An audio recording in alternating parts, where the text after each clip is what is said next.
Student, শিখা coaching সেন্টারের তরফ থেকে তোমাদের জন্য উচ্চ মাধ্যমিক পরীক্ষার্থী যারা রয়েছো তাদের বাংলার আমি কবিতা এবং গল্প থেকে কী ধরনের প্রশ্ন এবারে আসতে পারে তার একটা আমি সাজেশান দিয়ে দিচ্ছি। তোমরা এটা ফলো করো, আশা করছি এখান থেকে তোমাদের 100% কমন পেতে পারো। আচ্ছা, আমি এবছরে কিছু বাছাই করা কবিতার কথা বলবো। যেহেতু গতবারে রূপনারায়ণের কুল এবং শিকার থেকে বড় প্রশ্ন এসে গেছে, তাই এবারে কিন্তু এই দুটি কবিতা থেকে বড় প্রশ্ন আসার সম্ভাবনা প্রায় নেই বলা চলে। তোমরা এইগুলো থেকে শর্ট কোশ্চেন করবে। শর্ট কোশ্চেনের জন্য এগুলো একটু বেশি জোর দিও, রূপনারায়ণের কুল আর শিকার কবিতা, আর প্রত্যেকটা কবিতা থেকে এমনি শর্ট কোশ্চেনগুলো পড়ে যেও। তো যেগুলো বড় প্রশ্ন পড়বে তার জন্য তোমরা বেছে নাও মহুয়ার দেশ, আমি দেখি, এবং তারপরে বাছো হচ্ছে ক্রন্দনরতা জননীর পাশে। তো এবছর কিন্তু মহুয়ার দেশটা তোমাদের ভীষণ ইম্পর্টেন্ট। আমি যে কটা কোশ্চেন করে দিয়েছি মহুয়ার দেশ থেকে, তোমরা একটু মন দিয়ে এই কোশ্চেনের উত্তরগুলোকে ফলো করো। তো আমি মহুয়ার দেশ থেকে বলছি, তোমরা একটু লিখে নাও। প্রথম প্রশ্ন, আমার ক্লান্তির ওপর ঝরুক মহুয়ার ফুল, নামুক মহুয়ার গন্ধ। এটা কিন্তু খুব ইম্পর্টেন্ট প্রশ্ন। আমার বলতে কার কথা বলা হয়েছে, এমন কামনার কারণ কি? দ্বিতীয় প্রশ্ন, অবসন্ন মানুষের শরীরে দেখি ধুলোর কলঙ্ক। কোন মানুষদের কথা বলা হয়েছে, তারা অবসন্ন কেন, ধুলোর কলঙ্ক বলতে কবি কি বুঝিয়েছেন?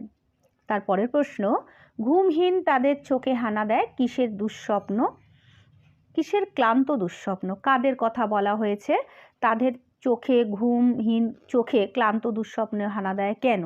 আচ্ছা, তোমরা এই তিনটে প্রশ্নের ওপর খুব ভালো করে জোর দাও এবং মানে খুব ভালো করে এই তিনটে প্রশ্ন ভীষণ ভালো করে পড়ো। তোমরা এখান থেকে কিন্তু একটি প্রশ্ন কমন তোমরা পেতেই পারো, ঠিক আছে? আচ্ছা, তারপরের কবিতা আছে আমি দেখি।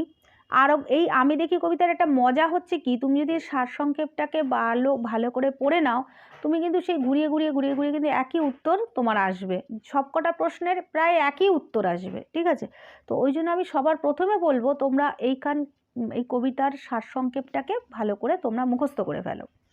দেখো, প্রথম প্রশ্ন, আরোগ্যের জন্য ওই সবুজের ভীষণ দরকার। ওই সবুজ বলতে কবি কী বুঝিয়েছেন, সেই সবুজকে পাওয়ার জন্য কবি কি কি নির্দেশ দিয়েছেন? দ্বিতীয় প্রশ্ন, আমার শুধু দরকার গাছ দেখা, বক্তাকে তার গাছ দেখা দরকার কেন? তৃতীয় প্রশ্ন, আমি সারাংশটাকে ভালো করে পড়তে বলেছি, তার কারণ এবারে মোটামুটি আমি দেখি আর মহুয়ার দেশ থেকে কোশ্চেন আসার সম্ভাবনা রয়েইছে, আমি দেখি আর থেকেও পাবেই আর কি। তো সারসংক্ষেপটাকে তোমরা যদি ভালো করে পড়ে রাখো, তাহলে কিন্তু তোমরা প্রত্যেকটা কোশ্চেনের অ্যান্সার কিন্তু তোমরা আশা করছি ভালো করে দিতে পারবে, ঠিক আছে? এর পরবর্তী যে কবিতাটা আমি বেছে নিয়েছি সেটি হচ্ছে ক্রন্দনরতা জননীর পাশে। ক্রন্দনরতা জননীর পাশে কবিতায় যে মানে দুটো প্রশ্ন ভালো করে পড়বে সেটি হচ্ছে, ক্রন্দনরতা জননীর পাশে কবিতায় কবি জননীকে ক্রন্দনরতা বলেছেন কেন? এটা কিন্তু খুব ইম্পর্টেন্ট প্রশ্ন, তোমরা রেডি করো। আর এই পরিস্থিতিতে কবির কি করা উচিত বলে মনে হয়, ঠিক আছে? তো এটা ভালো করে করো। এর পরের কোশ্চেন হচ্ছে, আমি তা পারি না। কে পারে না? কবি কি পারেন, না পারার বেদনা কিভাবে কবিকে আলোড়িত করেছে তা কবিতা অবলম্বনে লেখো, ঠিক আছে? তো এই গেল তোমাদের কবিতার বড় প্রশ্নের সাজেশান। এরপরে আমি যে গল্প থেকে যে বাছাই করা প্রশ্ন বলছি, এবং যে গল্পটা এবারে খুব ইম্পর্টেন্ট পড়বেই, মানে এই গল্পটাকে ভালো করে পড়ে গেলে এখান থেকে একটা তোমাদের গল্প থেকে কোশ্চেন লিখতে হয়, তোমরা একটাই কমন পেয়ে যাবে। তাহলে আমি বলবো সবার আগে ভাত গল্প থেকে যে কটা আমি কোশ্চেন সিলেক্ট করেছি এই কোশ্চেনগুলোকে তোমরা রেডি করো। আর একটা ব্যাপার বলে দিচ্ছি যে গল্পটাকে ভীষণ ভালোভাবে পড়বে, একই প্রশ্নের উত্তর হবে বিভিন্ন লাইন দিয়ে, এইটা কিন্তু তোমরা মনে রেখো, ঠিক আছে? তো ভাত গল্পের তোমরা প্রথমেই দেখো, প্রথম যে প্রশ্নটা সেটা হচ্ছে, মহেশ্বেতা দেবীর ভাত ছোট গল্প অবলম্বনে ঝড় জল বন্যার রাতের বর্ণনা দাও। এটা খুব ইম্পর্টেন্ট, খুব ভালো করে পড়ো। আর একটা ইম্পর্টেন্ট হচ্ছে তারপরেরটা, যা আর নেই, যা ঝড়ঝল মাতলার গর্বে গেছে, তাই খুঁজে খুঁজে উৎসব পাগল হয়েছিল, সেই দুর্যোগটির বর্ণনা দাও। একই উত্তর হবে, সেই দুর্যোগের রাতের বর্ণনা। দুর্যোগটি উৎসবকে কি প্রভাবিত করেছিল সেইটি লিখতে হবে, ঠিক আছে? উৎসবের জীবনে কি প্রভাব ফেলেছিল, তার যে স্ত্রী ছেলে মেয়ে সব যে মারা গিয়েছিল, তার জন্য সে পাগলের মতন তাদেরকে খুঁজে বেড়াচ্ছিল, এগুলো কিন্তু পুরো ভালো করে লিখতে হবে। এবং তার জন্য তার যে বেশ কিছুদিন খাওয়া দাওয়া হয়নি, সেটাও কিন্তু ভালো করে গুছিয়ে সুন্দর করে লিখবে। আচ্ছা, তারপরের প্রশ্নটা দেখো, বাদার ভাত খেলে তবে সে আসল বাদাটার খোঁজ পেয়ে যাবে একদিন। বাদা কাকে বলা হয়েছে? উদ্দিষ্ট ব্যক্তি এই রকম মনে হওয়ার কারণ কি? বাদা হচ্ছে অসীম জমি যেখানে চাষবাস করা হয়, ঠিক আছে। এই কোশ্চেনের অ্যান্সারটাও তোমরা কিন্তু খুব ভালো করে গুছিয়ে তৈরি করো। এর পরের যে কোশ্চেনটি করবে সেটা হচ্ছে, এ সংসারে সব কিছুই চলে বড় পিসিমার নিয়মে, ঠিক আছে। আচ্ছা, বড় পিসিমা জানো, বড় পিসিমাকে বড় এই বাড়ির যে শাশুড়ি আর কি, পিসি শাশুড়ি, ঠিক আছে। তো তার কথা বলা হয়েছে, তিনি কে, তার চরিত্র আলোচনা করো, ঠিক আছে। তো বড় পিসিমার চরিত্রটা কিন্তু তোমরা ভালো করে পড়ো। পরের প্রশ্ন, দাঁতগুলো বের করে সে বাদার কামটের মতন হিংস্র ভঙ্গি করে, কে, কার প্রতি এরূপ আচরণ করেছিল, এরূপ আচরণের কারণ কি? এটাও কিন্তু খুব ইম্পর্টেন্ট, তোমরা ভীষণ ভালো করে এটা করো। আর আরেকটা একটু দেখে রেখো, সেটা হচ্ছে নামকরণের সার্থকতাটা আলোচনা করো, এটা একটুখানি দেখে রেখো। আচ্ছা, তোমরা ভালো করে পড়বে হচ্ছে ভাত গল্প। তারপরে তোমরা, আমি তবুও দুটো গল্প থেকে যে ধরনের বড় প্রশ্ন আসতে পারে, ভাত গল্পটা বাদ দিয়ে কে বাঁচায় এবং ভারতবর্ষ, আমি সেটাও দিয়ে রেখেছি, কারণ তোমাদের দুটো যেহেতু গল্প থেকে প্রশ্ন আসবে, একটা ভাত তো দেবেই আশা করি, আর একটা এই দুটো থেকে যে কোনো একটা গল্প থেকে প্রশ্ন দেবে, তা যার যেটা ভালো লাগবে সে সেটা করবে। এরপরে আমি যাচ্ছি কে বাঁচায় কে বাঁচে।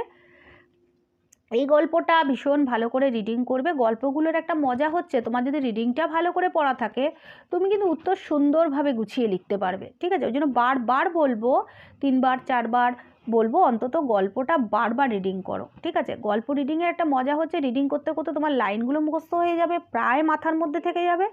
আর দ্বিতীয়ত হচ্ছে, গল্প তুমি যতবার পড়বে তোমার তত মানে বুঝতে পারবে, তোমার তত ক্লিয়ার হবে গল্পটা কোন লাইনে কি বলতে চেয়েছে, কি অর্থ বোঝাচ্ছে, ঠিক আছে।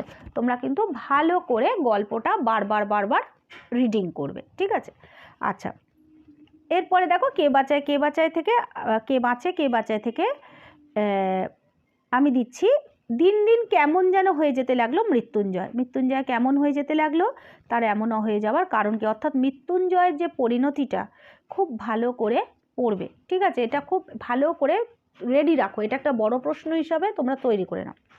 এরপর হচ্ছে, মৃত্যুঞ্জয়ের বাড়ির অবস্থা শোচনীয়। মৃত্যুঞ্জয়কে, তার বাড়ির অবস্থা শোচনীয় কেন, ঠিক আছে। এটাও কিন্তু ভালো করে পড়বে, কেন বাড়ির অবস্থা শোচনীয়, কারণ সে তো কাজবাজ ছেড়ে দিয়ে পুরো পাগলের মতন নোংর লঙ্গরখানায় বিভিন্ন জায়গায় যাচ্ছে, ঠিক আছে। এইগুলো ভালো করে গুছিয়ে উত্তর লিখো, সুন্দরভাবে পড়ো। ভুরি ভোজনটা অন্যায়, কিন্তু না খেতে পেয়ে মরাটা উচিত নয় ভাই। বক্তাকে, এই বক্তব্যের মধ্যে দিয়ে বক্তার কোন দিক আভাসিত হয়েছে? নিখিলের চরিত্রটা অ্যাকচুয়ালি এখানে কিন্তু নিখিলের চরিত্রটাই মেনলি লিখতে হবে, ঠিক আছে। আরও একটি দুটি প্রশ্ন আছে, আমি তোমাদেরকে দিয়ে দিচ্ছি। দেখো, নিখিল ভাবছিল বন্ধুকে বুঝিয়ে বলবে, এভাবে দেশের লোককে বাঁচানো যায় না। কোন প্রসঙ্গে নিখিলের এই ভাবনা?